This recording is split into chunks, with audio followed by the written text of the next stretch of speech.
Рахматуллова Бектибек Сооронбековна болом. Жайыл ата коомунун Темиржан эне аялдар канатынын төрайымы. Колумдагы сүрөт Темиржан эненин сүрөтү. Мен азыр өзүмдөн таазим этем деген ырымды эгемендүүлүк күндүн 30 жылдыгына карата окуп коеюн.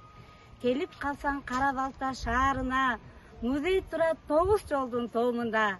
Кайрыла кет угуп батыр баянын, тосуп чыгам даам алып колума. Тирүү бойдон мени карап турган сыйыт, Айкелдеги Жайыл баатыр элеси, океандын ар жагына кеткенси, алар төшүп сүзүп кеткен кемеси. Баян кылып баатырлардын эрдеген, уртактарга айтып келем, унутпай.